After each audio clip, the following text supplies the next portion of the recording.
Alright guys, hope everyone's well and welcome back to the Improvement Podcast. So in this episode I'm going to be touching on maintaining fat loss. First of all, as I usually do, a quick update on myself. So it is currently the day before Christmas, Christmas Eve, and I got back from my holiday on Wednesday morning at 1:30. So it's been quite a smooth transition back into training. I managed to actually sleep quite a lot on the flight, and then once I got home, also thanks to some melatonin, which was good. Smooth transition back into training and back into the routine, and enjoyed the holiday. You can't really go wrong being in sun and having all-inclusive food, to be honest, or half board, but I think you get the drift. And it was really, really mentally refreshing, just trying to switch off a bit. And I think that's a big benefit of going and just not going to, let's say, a place where I'm self-catering and I've got access to a kitchen to make my own food, just so I can step away from a diet and treat it as a week to just have some time off. And my weight's up like a pound, so I handled it well. But regarding what I'd done when I was away, I just basically still got sources of protein in each meal, ate intuitively, monitored just kind of tried to estimate how much to eat, and it gave me the opportunity to eat whatever I want, but in moderation, of course. So it helped an absolute ton in terms of my ability to switch off, and I think it done me a ton of good. And same with training. It's like I've not trained in a different gym since last time I was in Tenerife, which was in March. So just from training in a different environment alone, that helped a ton, because as much as I always preach about sticking to the same training environment, same machines, same movements, and repeating them, and the benefit of it is refreshing being able to train somewhere different after all that time, because just being in the same walls every day, seeing the same faces, as much as I like the faces and flex unit and the gym's amazing, it's just refreshing. You need a bit of a change in scenery sometimes, in my opinion, which done a lot of good. And still trained, but I just basically moved a lot faster through my sessions by implementing things like high intensity techniques, just so I can be a bit more present with my girlfriend, switch off a bit and enjoy the holiday, and not spend 3 hours training back and hamstrings like I usually do on a Saturday, being today. So jumping into the episode, I'm going to touch on maintaining fat loss, like I said, and the reason being is it's not about how much you lose, it's about how much weight you lose and keep off. So when it comes to fat loss, when we lose weight, we want to make sure what we're doing is sustainable long term, or when we do lose the weight, we want to make sure we're doing so in a manner that's going to be sustainable. And the reason being is nobody wants to lose a certain amount and gain half of it back. That's not someone's goal, I assume anyway. What someone's goal is to be happy with their appearance, and if that means taking a slower approach, or doing or just trying to taking a slower approach, but doing so more strategically and making sure you can keep it off long term, that's going to be a better approach. So in terms of maintaining fat loss, how to maintain it is basically a dialed down version of what helped you lose weight. So if you've lost weight successfully in the past, I'm very confident in saying that when you done some sort of activity, you made some sort of change with your diet, if it's eating less calories through tracking, or if it's just making better food choices, you either consciously or unconsciously eat less calories by being a bit more structured with your diet, or by changing something anyway. So basically it's all about creating habits, so creating structure and habits on a daily basis that help us maintain our goals, because that is ultimately what helps us reach our goals, regardless of what they are. It's just a accumulation of habits, or just accumulation of them, and that applies with exercise and also nutrition. For example, when it comes to fat loss, going to let's say eating a bit of fruit a day probably won't make you lose a ton of weight, but combining that with, let's say, having a step goal daily, exercising 4 times a week, eating protein with each meal, it will soon accumulate. So it's about adding up all the wee things that help you reach your goals, and that's what you should focus on, adding up wee sustainable habits, because if they are small and sustainable, well, if they're small, they're sustainable, If they're sustainable, it means they'll be able to work long term. Because if they're not sustainable, then there's not much good in introducing them if you want to maintain your progress long term. So in terms of habits surrounding exercise that you could look to implement. So when it comes to exercise, so having some sort of activity we do daily is very valuable, which doesn't have to be anything too intense. Simply like having a step goal or going one walk a day, if that's 10 minutes, etc., is better than nothing, especially if you've got a sedentary job. And the reason being is it's shown that losing weight and maintaining our weight is much easier when we exercise regularly. Because when you exercise regularly, you often just burn more. Oh, not you often do. You do burn more calories if you exercise on a daily basis, and as a result, you can eat more and still maintain your weight, which is something important because you can only eat so little on a daily basis, and most food is very calorie dense and easy to overeat on when it comes to eating out, etc. And obviously, that's something that everyone's or 99.9% of individuals do, so it's something that we should try and manage, which can be done by just being active daily. As well as that, having some sort of weight training in place or exercise in place of any sort, like maybe 4 times a week, something like that. This is me giving a rough figure, a rough guideline in terms of habits you could look to implement. I'm not saying you need to do it 4 times. If you do it 3, you'll automatically gain a stone. That's not the case. Or if you do it 5, you'll get too lean and you'll look like a bodybuilder. What I'm just doing is giving rough guidelines. And the reason why I say weight training or some form of exercise is not everyone likes weight training. And although I do think weight training is a superior form of exercise due to, like, if you're wanting to change your body composition, due to having muscle basically burning more calories, due to it changing your physical appearance more than other forms, it's about what you can stick to. So if you hate weight training, then you don't need to do it. Just do any other form of exercise that you can stick to, because compliance is a science. Compliance is what helps you reach your goals, meaning sticking to something. So yeah, having any other form of exercise or weight training, if it's, let's say, football or going on runs or going boxing, that sort of thing, just any sport or activity, just doing something regularly, as well as obviously having a step goal can be great. And in terms of habits surrounding your nutrition, so when it comes to your nutrition, just simply introducing small sustainable changes, again, small sustainable habits that you can maintain.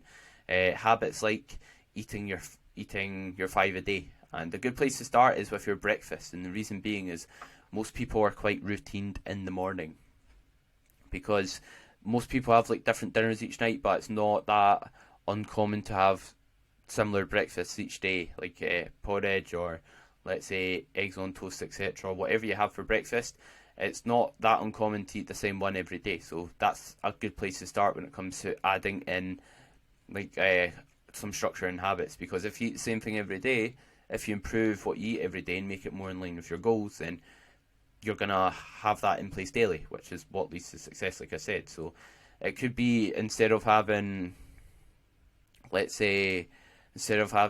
cereal for breakfast, swapping that for oats, something lower calories. Or instead of having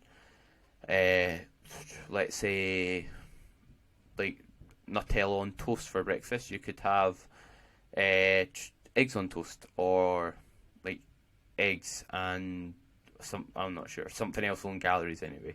And or you could have like Greek yogurt with some protein powder and fruit in it.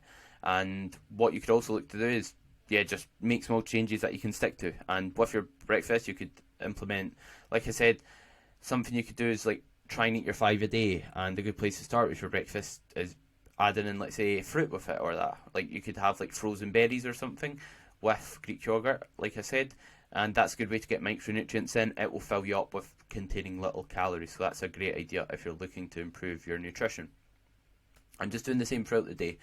So if you have like a similar lunch daily, or if you have a different lunch daily, just make it like a non-negotiable and a habit and part of your routine to have one fruit or one veg with your lunch. And then that will mean you'll at least have 2 in a day. And just, doing wee habits like that, they amount up. And like being conscious of eating enough protein. So just trying to get a source of protein in with each meal or each snack you have as well. And let's say not eating takeaway too often, so maybe limiting it to, if you're currently having it 3 times a week, maybe having it 2 times a week. Or if you're currently having it 2 times a week, then maybe having it 1 times a week. Or instead of having takeaway like 3 times a week, you could have something you make at home that kind of replicates a takeaway but is lower in calories, like making your own burger and fries and using low calorie cheese, low calorie beef patties, etc. And as well as that, maybe like trying to have a water goal on a daily basis. So making wee habits like that and putting them in place. And notice these habits I've said, like eating your 5 a day, being conscious of eating enough protein, not eating takeaway more than 2 times a week, or drinking, let's say, 3 litres of water a day. None of them are super restrictive. None of them are unsustainable. It's not like I'm telling you to cut out carbohydrates or to never eat chocolate again. Why? Because you're not going to be able to stick to it. So there's no point introducing habits that you won't be able to stick to, because, like I said, compliance is science. We want to be able to put things in place that we can stick to long term. And yeah, the more, like I said, the progress is just accumulation of these habits. And the reason why I've basically mentioned these habits is each one of them will improve our health or unconsciously make us eat less calories. For example, eating your fruit and veg, it's usually quite low in calories, which means you'll eat less from other foods because you won't be as hungry.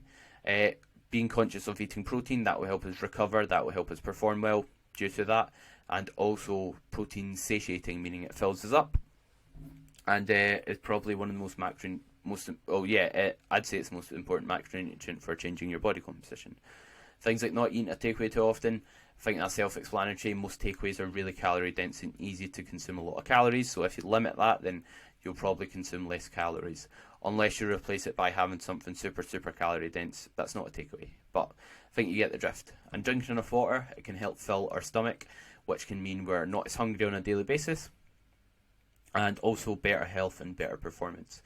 And yeah, so it's just about accumulating things that will help you unconsciously eat less calories or burn less calories, or burn more calories, through exercise.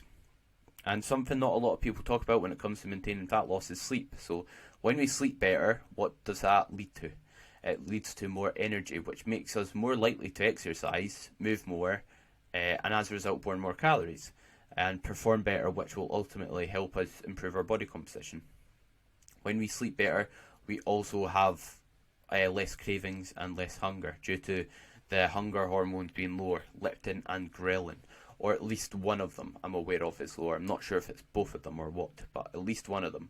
So if, let's say, we put that in place, and that's going to help or put like a sleep duration goal in place, that will help with like managing our weight. And also with sleeping well, we're less likely to be lazy and, let's say, order a takeaway, because when, let's say, you're tired, you've got no energy, you're probably going to choose a poorer option with your diet. Whereas if you're full of energy and you're like not dragging yourself for the day, then you're going to be more bothered to go to the shops and get something healthy, and going to the shops alone burns calories walking there, or going there and walking about the shops, or you'll be less likely to get a takeaway and you'll make something in the house. So all these wee things add up. And we burn more calories when we sleep better. And it's shown that when we also sleep better, we lose a greater percentage of fat when we diet and less muscle mass, which is obviously something incredibly valuable, because if we are dieting and we're losing muscle in the process, then that's not going to do us a lot of good in terms of our body composition or how we look. Because I think most individuals, they don't just want fat loss, they want to improve their body composition. Yes, people might want to lose fat just for health purposes, but most people want to look good as well. And making sure we're sleeping well and adding in these other habits will help us do so. So lastly, I want to touch on what to do if you're still gaining weight. So like I said, when we are trying to maintain our weight, it is a dialed down version of what helped you lose weight. If you go back to your old habits, you'll probably end up gaining weight, because you'll get your old results from your old habits. Your old habits cause you to be in the position you started out at. So if we just keep those old habits or revert back to them, we'll probably gain the weight again. So we need to have long-term lasting change. We need to implement things that we can keep in place long term. It is a lifestyle at the end of the day. Improving your body composition, maintaining good health, and keeping the weight off. Which is why it's all about adding these habits and not doing anything that we can't stick to long term. So if you're still gaining weight, what I recommend is exercise more or have more strictness with your nutrition. And this could be, let's say, upping your exercise from 4 to 5 days a week, or doing 10,000 steps instead of 7,500 a day, etc. Or maybe with your nutrition, trying to have more fruit and veg, or having a lower calorie breakfast, or just trying to make sure you're eating and leaving yourself slightly less full after each meal. Or adding in some structure that makes you consciously or unconsciously eat less calories. And the reason why I'm not just saying, oh, have a calorie goal and decrease your calories, is because usually that's quite hard to do if you don't have any structure behind it. For example, when you decrease your calories, if you don't focus on eating foods that fill you, if you don't focus on eating high protein, if you don't focus on drinking enough water, it will just leave you hungrier, which will make it hard to stick to it. Whereas if you think, right, I want to eat less calories, I'm going to do so by swapping, let's say I'm going to swap what's a chocolate bar for a banana, then you'll get to eat just as much food. You'll probably be fuller from the fibre in the banana, and as a result you'll be able to stick to that because you won't be as hungry. You may enjoy bananas still, which means your diet's still enjoyable. So that's just an example of why it's not just about eating less calories, it's about making changes so that you can eat less calories. Because if you're eating a really calorie dense diet that doesn't fill you at all, and you're trying to diet off that to lose weight, then it's going to be extremely hard, because being in a deficit alone causes you to be hungry, and let alone consuming foods that aren't filling at all. So I hope you've enjoyed the episode. And thank you very much for everyone's support on the podcast throughout this year. I'll be bringing out another episode before New Year on the 31st, the next Saturday. But thank you very much for listening. I appreciate it a lot. And any questions, anything you'd like me to cover in regards to the podcast, just let me know. But any likes, shares, subscriptions, or anything along those sorts is greatly appreciated, even just listening alone. But yeah, share it on your story, tag me, or drop me a DM, tell me you listen to the podcast, or any help or questions you need, and I'll happily help. So thank you very much for listening, and I hope everyone has a great Christmas and New Year. But of course, I'll speak to you before then.